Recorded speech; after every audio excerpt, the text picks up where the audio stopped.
In today's world, faith isn't about easy answers. Faith is about asking hard questions, following your curiosity, making a difference. At the Candler Foundry, we believe in a world in which you can consider new perspectives, find your purpose, reimagine what's possible. When we come together to learn, grow, explore, belong.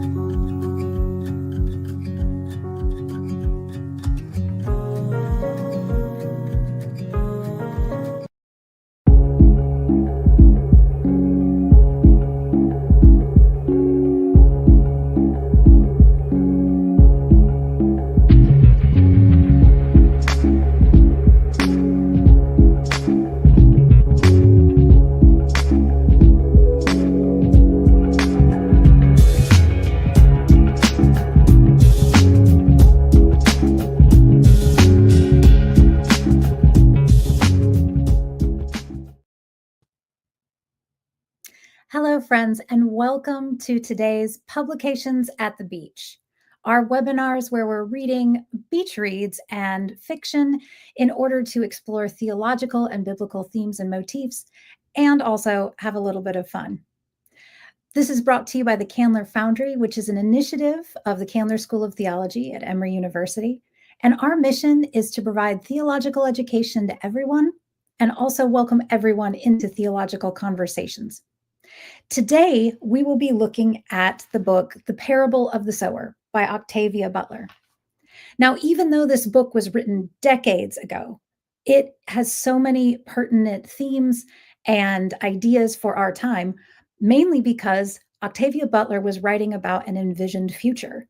When the United States suffers ravaging climate change, lack of natural resources like water, and also a collapse of economic and social justice structures. So I'm sure you will all have lots of thoughts about it since many of you have been reading along with us. So today I'm going to invite a special guest to come on with me. But before I do, I want to remind you that you are also special guests, and we welcome your questions, your comments, and your perspectives in this conversation today. As we're talking, if you have a question, please feel free to drop it into the chat and we'll work it into the conversation whenever we can. If you have comments, feel free to exchange information in the chat with each other or parts of the book that you really connected with, or maybe other book suggestions for future webinars that we might want to read together. Now I'd like to bring on my special guest for today, the Reverend Dr. Christopher Carter. Reverend Dr. Carter is a pastor at The Loft, which is a part of Westwood United Methodist Church in Los Angeles. He has a PhD in theology, and he has agreed to talk with us about this book because he has had some very interesting experiences that he's willing to share with us. So, Christopher, welcome. Hey, no, thank you for having me, Evie. I appreciate the opportunity to talk about one of my favorite books. And we are all really grateful to learn. So first and foremost, I feel like when people hear The Loft at Westwood UMC, it kind of sounds like a very fancy apartment complex or like a golf course. But what is The Loft and how is it part of Westwood UMC, but also its own thing? Yeah, so we basically have one church with two distinct worshiping communities is how I would describe it. So we have, in traditional terms, we have like our traditional sanctuary service. And then the loft is more of the, I wouldn't say contemporary, I would probably say progressive probably fits the term a little bit better. It's set up to be more conversational style, similar to what we're doing today. It's like a living room. So there's couches everywhere, tables, chairs, coffee, snacks. But rather than like your typical worship service where everything feels monodirectional, where it comes from the top down, it's conversational. So I give throughout the time together, there are like two kind of shortish homilies. I say shortish because I am from the Black preaching tradition, so there is a certain for me short. Here. I'm like shortish is, it's relative. But it ends with questions, and so every service is laced with questions that offer opportunity for self-reflection and community reflection, because it's constructive theology. So the whole point of creating these kind of conversations is to cultivate a sense of belonging, but ultimately a sense of like we're building this together. We're thinking through the theological the implications of our theologies for a time such as this. And I have as much to learn from them as they have to learn from me. And so what I try to do is, I was a professor at the University of San Diego for 7 years before I took this position. I took what I love about lecturing and teaching in the classroom and try to bring it into this community and have a balance of both the sermon and the conversation and the lecture and the learning. And it's been really profoundly transformational. We have a very intergenerational community that's at a time when a lot of churches aren't, growing. We're fortunate to be in a space where our church is doing quite well with this kind of worship style.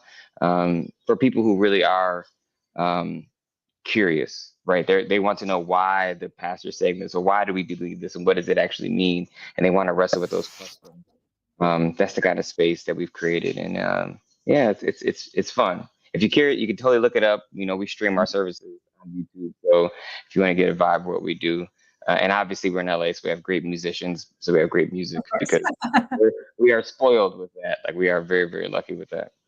Yeah. Well, thank you for sharing that, because I think that that's going to put, for our viewers, put into context our conversation that you've gone through this book with your congregation. Yeah. So if you could tell us, what were the experiences that you and they and all of y'all together had reading this book, and particularly at the time you were reading it? Yeah, so it was the strangest thing is that we chose this book in November of last year, for our book club that we usually read about 4 to 5 books a year. It's a pretty actively, a community that likes to read. And we're like, oh, we're going to start it at the very beginning of January, right after the new year when everybody gets back from holiday breaks. And we started it. We had our first meeting on Tuesday, and I think the Palisades fires started that Thursday of that same week. And it was or maybe even, it might have even been that same day. Like it was like in the moments of reading about fire and the ways in which fire is such a central. I mean, the book starts with Lauren's dream about fire. I mean, fire is a central theme in the entire book. And our community deals with tragic fires where we have a few people from our worship community who lost their home, a few people who lost their apartments. I had to relocate, as a consequence. It was really, really difficult. And it has remains like there's still one person in our community that is still trying to get more settled, I should say. And I think what it did is because this book is about the realities of climate change and our reluctance to deal with it and wrestle with it, to confront the reality of it and the politics around that and the theology around that. And even how you can try to insulate yourself from the realities of it, right? Like living in these gated communities. Like it helped us kind of give words to a feeling that we all had of loss, right? So I think this book, while it was difficult for us to read, at the same time, it was helpful because it helped us articulate our suffering together. Wow. That is so incredibly powerful.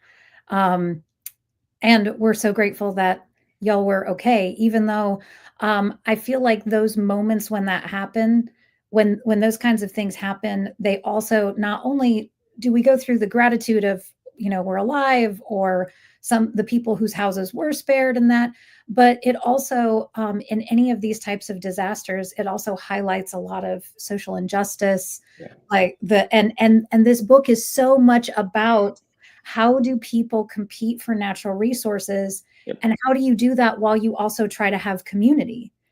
Because competition for life and building community they seem to be at odds with each other. Was that a sense that y'all were getting in your own communities during that time, or? I think during the recovery, yes, because there was definitely a prioritization initially of people who owned homes rather than people who were renters. And if any of you are familiar with I'm not sure exactly what the housing market is I know I'm looking at most people are from the Georgia area. Some folks are from Florida, New Mexico, so different places. Housing out here is insane. And so like a lot of people are renters and so it was initially more difficult for renters to get relief. People were like skyrocketing prices for different things, like Airbnbs and short-term rentals. And you definitely saw a disparity, a class-based disparity on who had access, which ultimately, I mean, when you get down to the brass tacks of this book, while it definitely talks about racial distinctions, and that's important, she does, what I think Butler does a really good job of really talking about the fiction of race and how much of race and class as a connected tissue element really is used as a divisive tool, right? To separate the powerful from the less powerful or the powerless.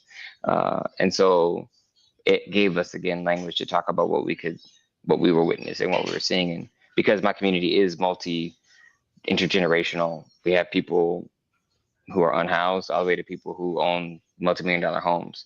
And so we had people that were in different situations because of the way it was responded to, and so that made it a bit easier for us to have that conversation. Well, I feel like this gives a lot of the things that we talk about in society words now, because in addition to the climate change, and like you said, all these things are overlapping, right? Like there's the climate change, but a lot of the fires in the book are coming from people who are on certain narcotics that make them attracted to and enamored with fire. So you get this social issue of drugs and addiction coupled with climate change, and then all of a sudden you have raging fires, and you have these economic disparities and lack of water, and then, like you said, coupled with these other issues of class and things like this. We can't really separate any of these issues; like they all overlap. So what I'm wondering is about the fires. And maybe it's just me listening too much to my parents' music as I was growing up, but I couldn't help think about the Billy Joel song, "We Didn't Start the Fire." Yeah. And I was just like, it's interesting that these fires in the book are like this really big thing, but then you think about all of the other things, the corruption of police. You think about widespread mistrust and suspicion and these huge divisions, and I'm like, oh, the fires are real in the book, but they also are metaphors. And so what do we do with those? Do you put them out? Do you run away from them? What's the answer to these both metaphoric and literal fires that we have, if we're going to like think about it theologically? Well, I think for Lauren, it's to create theology. That's what she did. First a theologian to answer that way. I was like, well, Lauren was like, we're all trying to find our purpose and make meaning of our lives.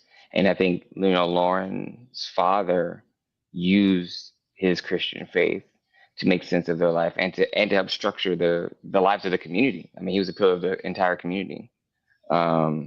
And I think for Lauren, she, as prophets do, finds gaps in the ways in which her father's theology falls short for what is needed in that moment. In her view, in her perspective, there's some spaces where it doesn't sufficiently answer the questions that are confronting them right now. And so I think, given all the fires that are happening, Lauren's trying to say, well, if you're telling me that there's this notion of God that is in control, to some degree, because the God of her father in the book clearly believes in a coercive, like a God that has coercive power. She's like, well, this doesn't add up to what I'm experiencing. But what I feel sacred telling me is that there's something more to this. There's this deeper connection that she has that she talks about when she creates. I don't want to say even creates, because I think this is the interesting conversation we had in with my churches. I don't. Lauren doesn't create Earthseed as much as Earthseed is revealed to her. And I know you're just talking about, you did a story. It's that Revelations. Like Earthseed is you see it consistently revealed to her as she is experiencing it, right? And I think she's trying to give voice to, as Jeremiah would say, that fire in her bones that she can't let go of. Like it's there. She's trying to give it words, to shape it in such a way that she can explain to others. And that seems to be the entire goal, or the goal of her entire project, is to at least give language to what it is she feels, and so when I think, when she talks about the tenets of Earthseed, right? The first one, why is God? To shape the universe. And why is the universe? To shape God. She's wrestling with the reality that there is this ultimate paradox that is these fires you're talking about. She's always like, well, what are we supposed to be doing? It's more about, in her mind, how we respond to situations, I would say. She probably, if I were to speculate, would have read like the book of James. She seems to be more of a doer, if you will, rather than a hearer of the word. So, I think that's how she tries to make sense of it. She crafts an understanding of the sacred that allows her to not only explain what's happening, but also to help her prepare and respond to the current situation of what's happening. And I think that's what churches.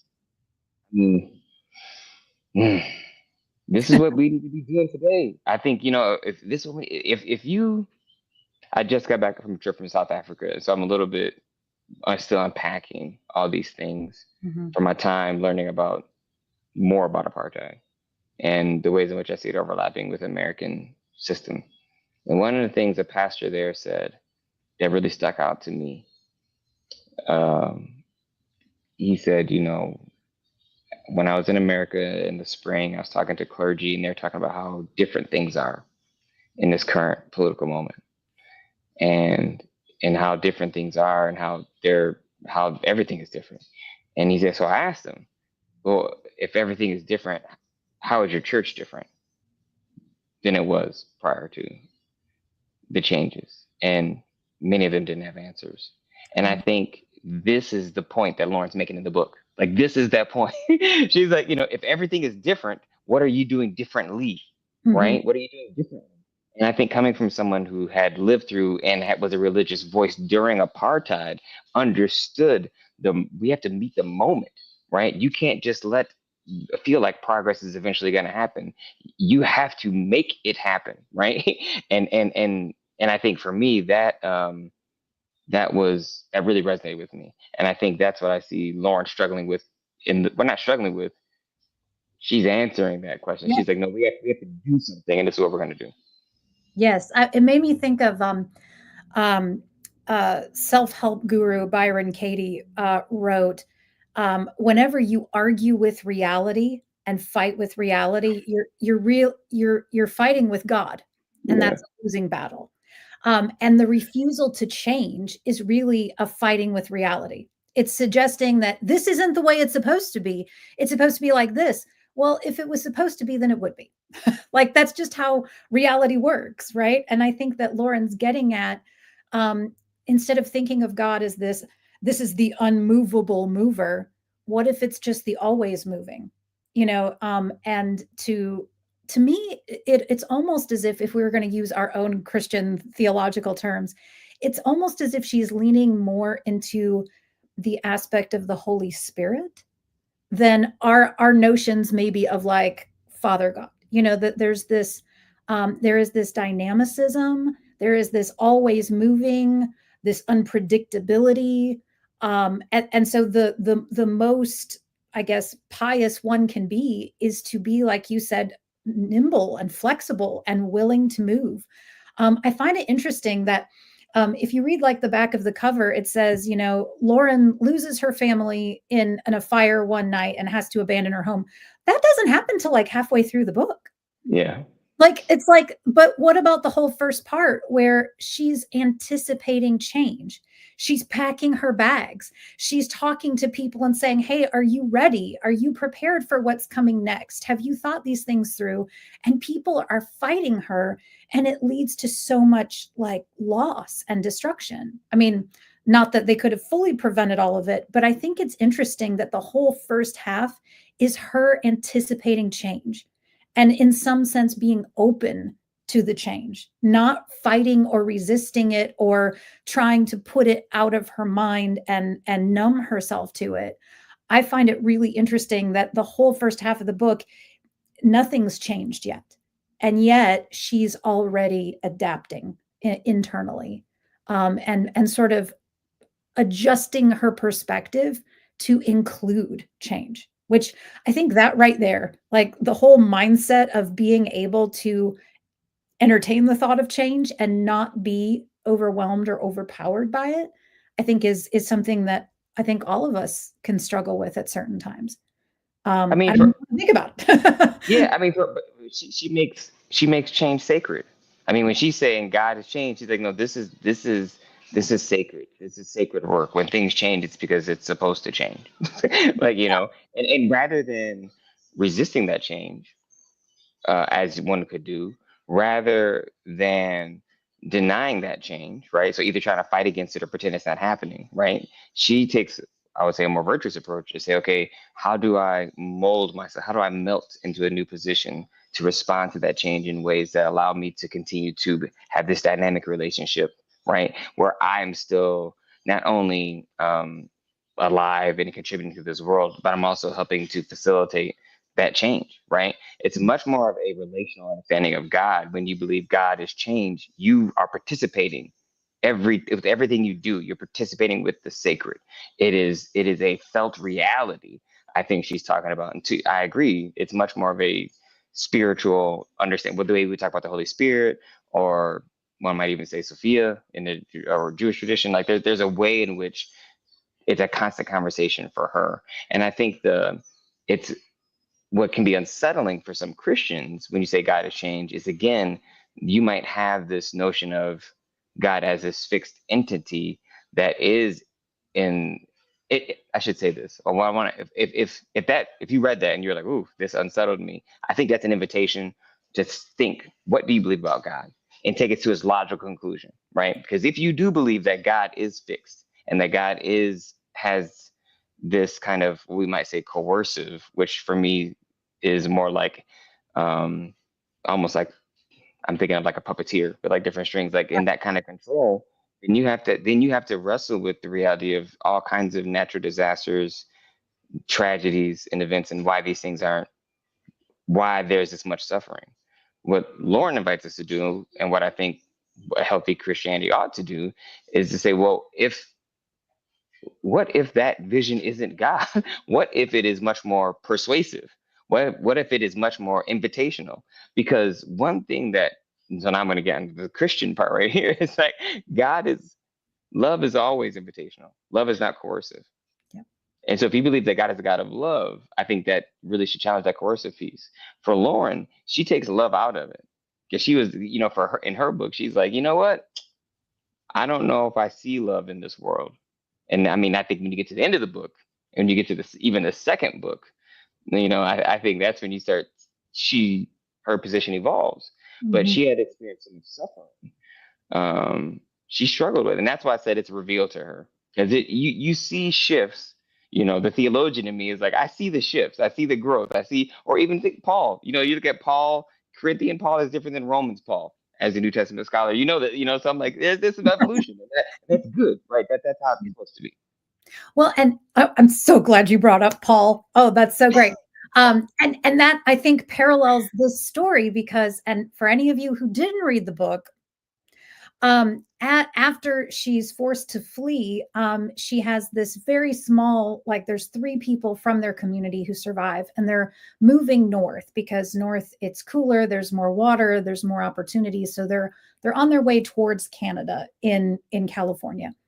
And as they go along, they collect more people, like more people join their group, and they begin by being very, very suspicious and very very isolated.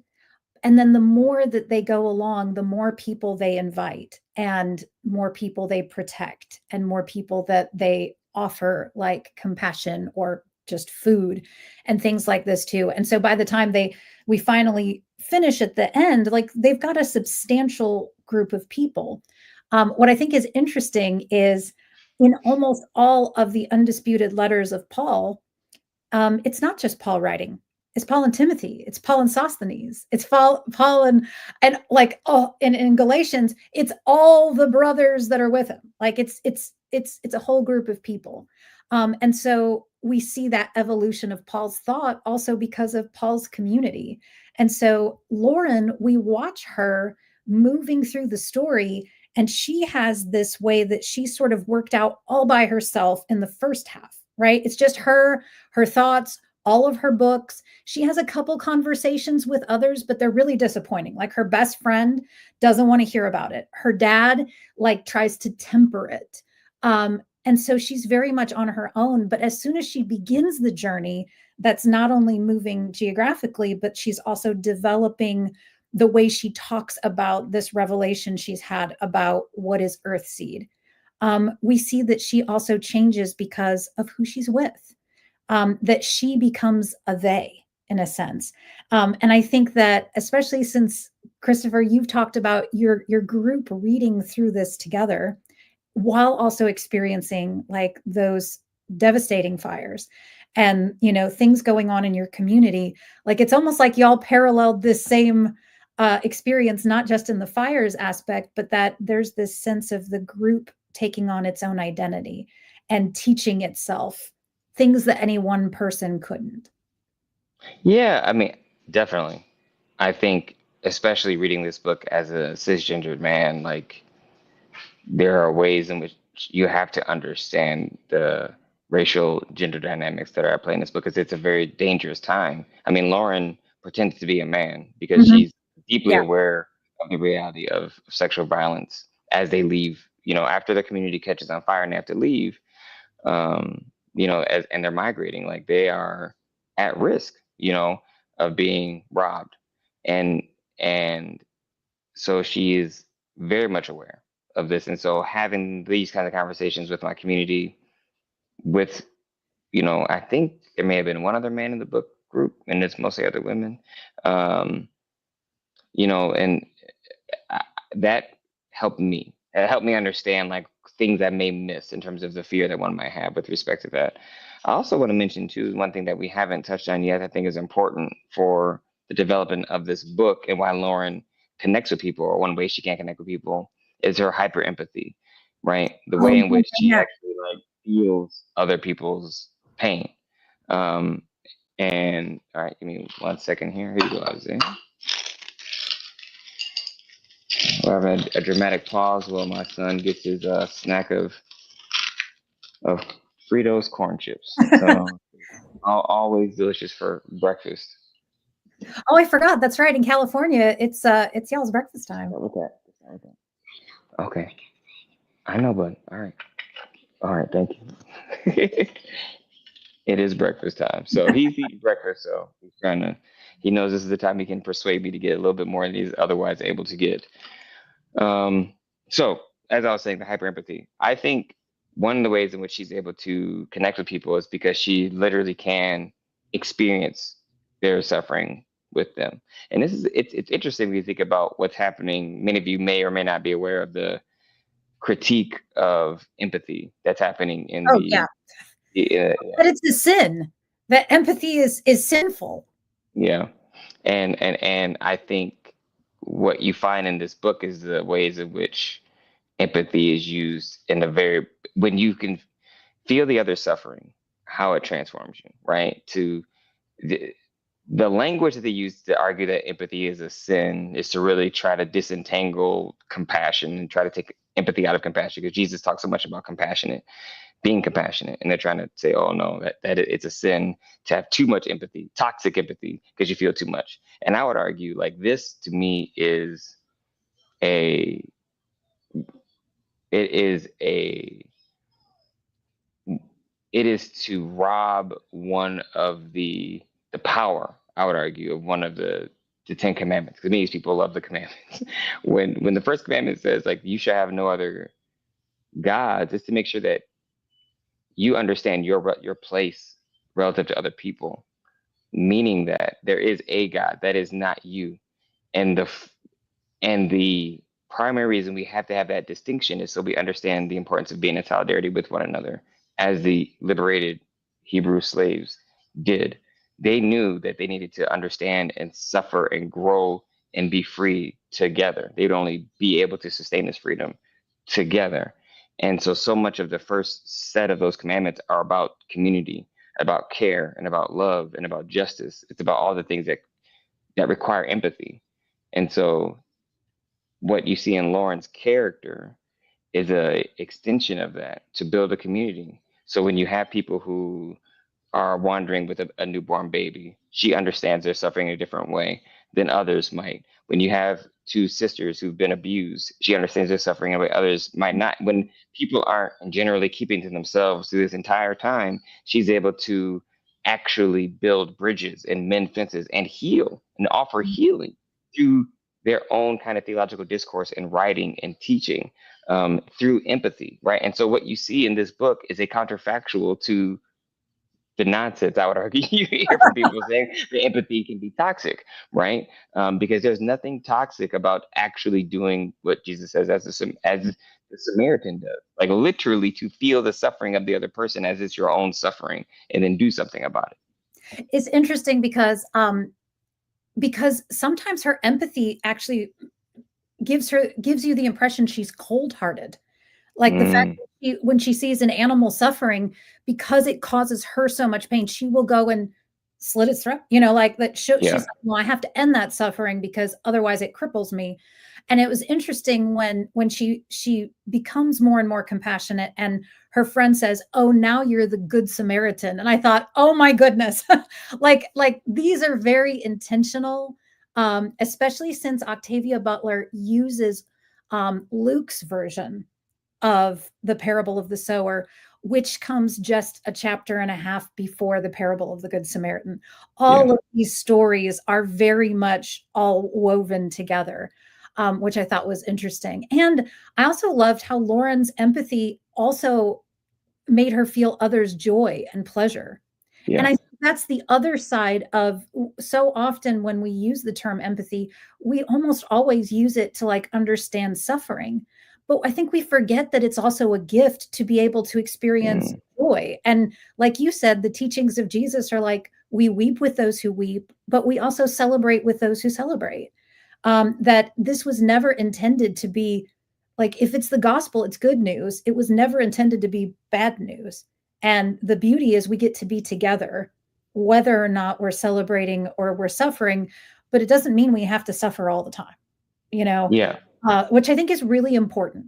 I think a lot of people who are so invested, as we should be, in social justice, I think we don't need to just work for it. I think we need to take the time to celebrate the wins. We need to celebrate the people that are together and that are working for the good. And I think that sometimes the world can seem so overwhelmingly bad that I feel like maybe one of the things we can do that's the most good work is to just celebrate what is good.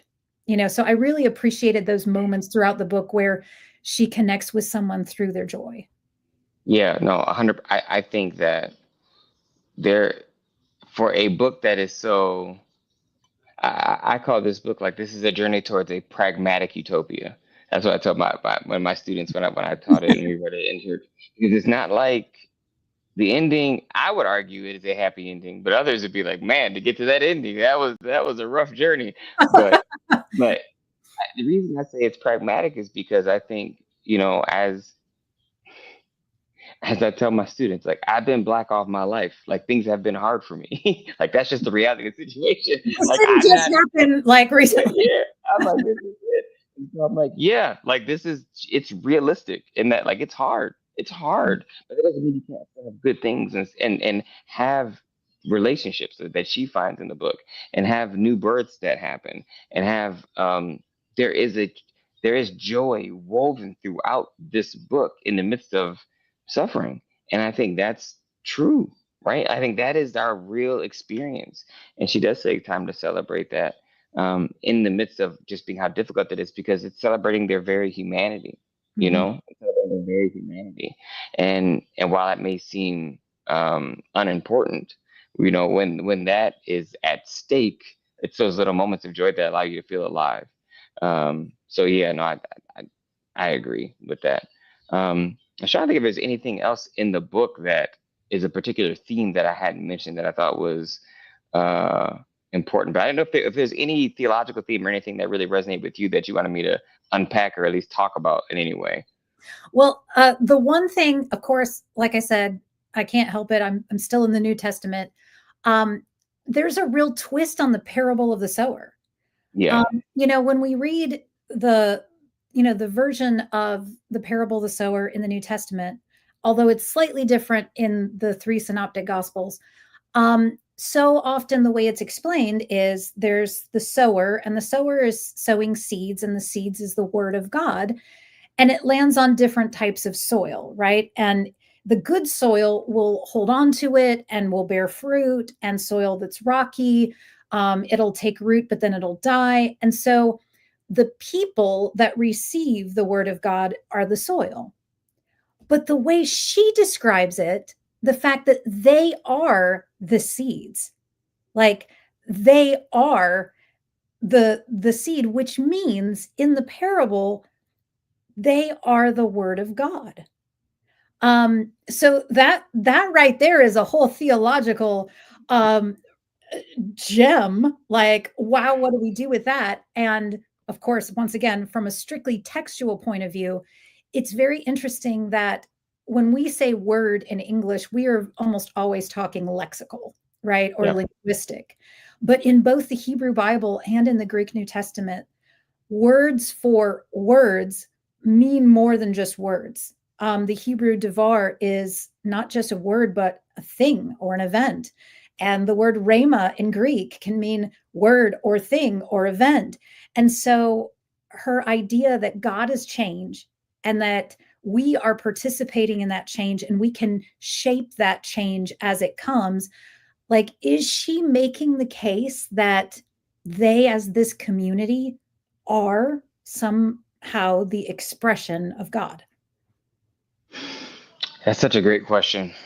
I Yeah, do I think would appreciate she, it if you would tell us, okay? Because that's what yeah, we yeah. want to know. Please tell us the answer. I think she is making the expression. She's making the argument that that human beings are. Um, hmm. No, yeah. I think this is her version of saying we like the Imago Dei. This is her version of what does it mean to be created in the image of God. We are literally the seeds, right? And Mhm, and where we decide to take root is and determines the fruit we produce. And I think, you know, the central verse of the entire earth seed religion is all that you touch, you change, and all that you change changes you. yep, The only lasting truth is change. God is change. And I think it's taking very seriously the reality of your accountability for your actions and what is it that you're actually doing, what is it that you're actually touching, rather than blaming others for your circumstance mhm, and the circumstances that are surrounding you. It's like, where have you decided to plant yourself and root yourself, and where have you decided to grow? And that doesn't mean like in a place. It means among people, among people, among community, among beliefs and thoughts. Right. That's why they're always, you know, she encourages people to question her, as you said, like to build, to write these things together. Um, and so I do think it's her version. And I know this isn't about Parable of the Talents, but if you haven't, you have to read Parable of the Talents as you read Parable of the Sower because it's also not it's I would actually say it's a little bit harder of a read. It's definitely got some terrible events that happen in it, but it ties together some of the loose ends you're discussing right now mhm, about what she is thinking about with respect to um, humans as seeds, so to speak. And the sad part is, for those of you who don't know, like Octavia Butler died young. She slipped and fell and had she had a brain issue as a consequence of her fall. So she's never able to finish the third. There's supposed to be a trilogy. She was never able to finish the third one before she passed away. And so even the second one leaves you knowing that there's supposed to be more there. And so I even think, to an extent, for Octavia, as she's doing this world build, she's trying to help Lauren continue to unpack her experience in light of the world and who she becomes by the end of the second book, and what that means for her in relationship to others, and that divine like spark. And yeah, like you haven't read Parable of the Talents, have you? No, not yet. Not Yeah, yet. no, but I want to. but you're going in the right direction. That's what I said. I was like, oh, that's why I was like, I don't want to give it away, but you're going in the right direction. Like, that is what she's trying to do. And I think, to be honest, I think that's how Butler interprets that. I would guess, speculative guess, that that's how she interprets that parable. That she thinks she doesn't believe the seeds are the word of God. She believes that we are the seeds. That's how I guess she reads that story. I also thought the ending, like you said, it's not the picture perfect ending, but I think it's fitting. I think, and there's a difference between an ending being happy and being satisfying. And I think bringing it back to the seeds, that once they all reach the place where they decide to stay and stay together, that she hands out all of these acorns, and that they all bury their dead. But they bury their dead, and there's obviously like bones and stuff of people who have died, but they bury their dead by planting these seeds. And that, in some sense, making peace with death, which I think sort of goes back into the whole, you have to accept change, and death is change. But that's also what allows us, like you said, to take root, and we have to bury those things, and allow ourselves to make peace with that. And then it's only then, once you put those things under the ground, it's only then that you actually get newness, and something that, we would say is joyful or is happy or whatever. But you have to do that whole planting those seeds, even though in a sense that's death. Like, it's like the final picture is we've made peace with death, and have embraced it as a form of change. And like you said, it's therefore sacred, that they all were speaking words over them, and they were reading these verses, and they were having time to themselves. Like that, there is something, and this is a big issue in our culture. I don't know if you guys have these in LA, but we're seeing a lot of death cafes, where people host just sort of impromptu discussions about death. And of course they serve cake, which I also love. But it's the fact that we as a society we've tricked ourselves into believing that won't happen. And part of it is this reluctance to understand and to accept change. And so I think it was really like the fitting ending, that we end by burying the dead and by planting seeds, and that those things are inseparable. I want to echo what Renee just put in the chat, where she put death leads to new life and resurrection. And I think for people that are Christian, I think the way how we celebrate Holy Week is really critical. And all too often, I've been around spaces where we rush through Good Friday. Oh, like I mean, not at the loft. I can tell you that. No, because that's not the tradition I come from, where you have the triumphal entry. Like you have the Sunday that talks about Palm Sunday, and that's like that it's preparing to describe what's these events that are going to unfold, but you have to sit with the reality of death. And I think this is where, honestly, I would say Lawrence is with the reality of death from the beginning of the book, in her story about being born through fire. Like, and even the way she describes being baptized, like she's talking about death in the way she understands death. Yeah. I think and contemplatives know this. They understand that the veil between life and death, between the sacred and the secular, is ridiculously thin. And we often, Jesus understood this. Like in so many ways, Jesus operated in this kind of mystical level in the way he talked about relationships with God, relationships with people beyond, and the connected to both what is present and what is to come. And I think what that is an invitation to just understand that life feeds on life. Like not only is death inevitable, but the only way life can continue is to feed on life. I mean, this is what Thurman talks about, and so much about Yes. understanding that when you get to like the sunset, you know, on the other side of the world, the sun is rising. Like Yes. that is how it has to work, and that's how it's supposed to work. And Thurman also argues in his autobiography that part of the reason we struggle with it is because we have taken it out of the house. He talks about the death of his own mother and how, like, you know, they put people in a separate place. Mhm. Whereas he remember his grandmother, he's like, no, everybody just, you saw it. And I do think those, we lose touch with those rituals that help us understand our humanness, like that, our sheer true Mhm. humanness, right? And that's the stuff that connects us. That's the stuff that binds us. And that's what helps us grow closer together in solidarity because we understand our weakness and our strength as a community. That's where empathy helps because we understand what it's like to suffer and to lose, right? And allows us to then have a deeper appreciation of love. Like the only way you understand love is you have to understand loss. If you don't understand loss, you can't understand love because you know that pain of loss helps you understand how deep love can be. Like it doesn't make any sense how I love my son as much as I do. Like it doesn't make any sense. Love doesn't make logical sense. Like, but it is a part of what it is we experience to be human, right? It's a part of that, like that deep attachment, right? That actually I would say that we're wired for compassion that Lauren exhibits in this book, that she creates a community of people that exhibit in this book, and that I think is ought be a manifestation of how we create community. And that does require us to take, if we take death seriously, we take other people's suffering seriously.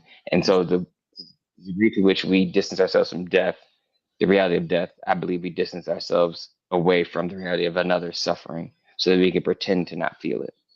That's actually what I'm getting at. Sorry, that took a long way to get there, but that's the point I was trying to make. Yeah. And once we like Lauren, once we are actually open to feeling whatever it is, that's when we're actually free.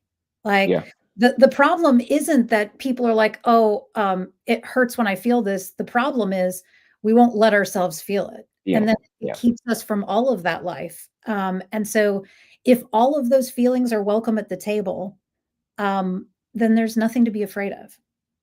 Which I think there's definitely an undercurrent in their group as people are moving at different paces on how much they're willing to feel, on how much they're willing to embrace that change. She doesn't judge them. I think to Yeah. me that's the key. Like there's no blame, shame, or judgment. She's just like, you are where you are. And I think, I mean, imagine if we had it. Imagine if our churches, these spaces where someone could come in and not feel judged and just say, this is where you are, and that's okay, and Mhm. not and people genuinely mean it, right? Yeah. Because you might say it, but genuinely mean it. That's so transformative. Yeah. That's so transformative. Well, So and the whole notion of change is good news for that because, yeah, okay, we can identify here's where you are. But guess what? There's so many opportunities. There is so much, like you said, love and compassion. There are so many people on this journey together. Like it's okay. Like change is good news as much as it is bad. Like people are like, "Oh, I don't want things to change." I'm like, "Yes, you do. Like of course you want things to change. Like otherwise we wouldn't ever do anything. Human beings would have no goals. We would have no relationships. We would have nothing. So of course you want it to change. And I just think that in that whole idea of participating in God and participating in this change, um I really think that I mean, this goes back to the very first, like, foundational, the Exodus movement in with the Hebrew slaves. When God reveals the divine name, he says, I will be whatever I will be, right? Which means you've got to be open to whatever. Like the real operative word is whatever. Like it's just open. And so yeah, what if things go off the rails, but what if things were actually wonderful? And I feel like at the end of the book, it's like you said, we've made peace with the fact that life is about the contrast, and love and loss go together. And that's the choice that we're tasked with, is can you accept both of those in order to have community, in order to have life? And Yeah, I think we have to just, I think what the parable of the sower invites us to do is to dismantle our notions of control and the way in which we think being in control is the operative part of what it means to have a church or to practice Christian theology.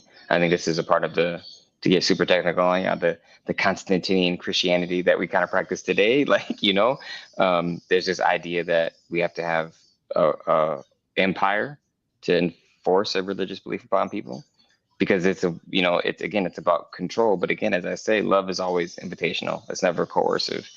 And ultimately, pointing back to the Exodus story, as we said, looking at the commandments, I think the foundational nature of our tradition comes from this recognition that we're not in control. And accepting that we're not in control is the first step towards freedom. It's the first step towards freedom. That all we can control is our response. That's it. And how we respond is a reflection of how we understand our relationship to each other and relationship to the sacred.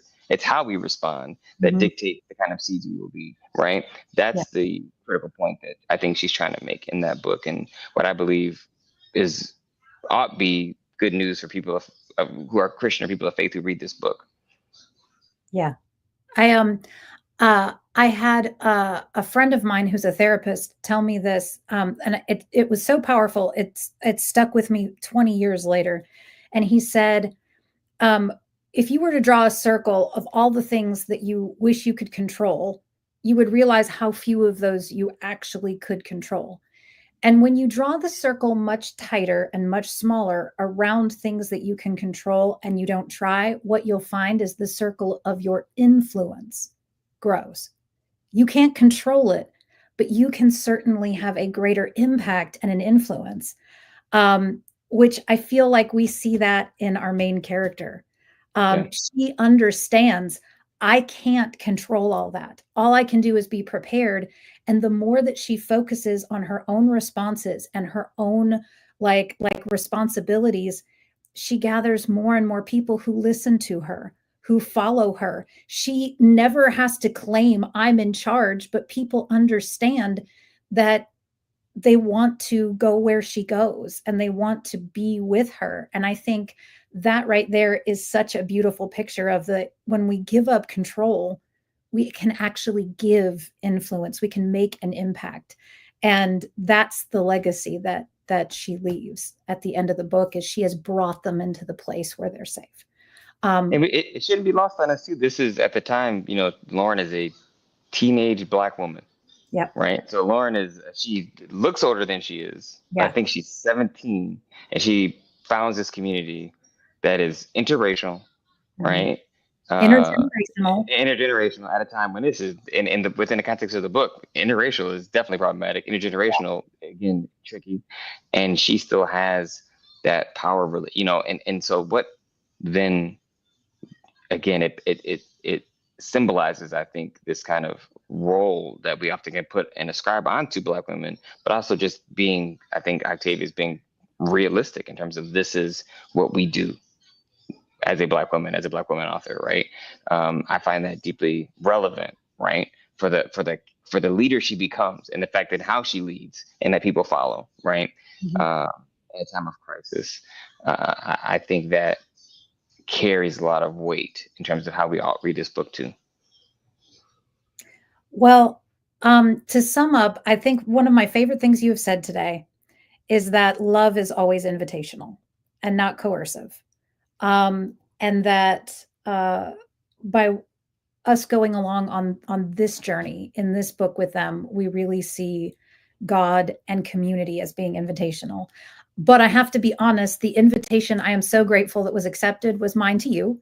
So thank you so much for saying yes and coming on to share your wisdom, your experiences, all of your knowledge with us about this. This has been a blessing to the Candler Foundling, the Candler Foundry community. And we are just unbelievably appreciative that you gave your time to us today. Thank you so much for having me. I honestly could keep talking about this book for even longer, so I'm like, that's not a problem. And yeah, thanks for having me, and it was a lot of fun. And folks, if you had fun with us today, having read the book and then all of us getting to chime in together, meet us back here in August as my friend Sergio and I are going to talk about Mary Shelley's Frankenstein. Loads of theological and biblical motifs. So be sure to register for that, and we will see you back here in August for our final summer book reading.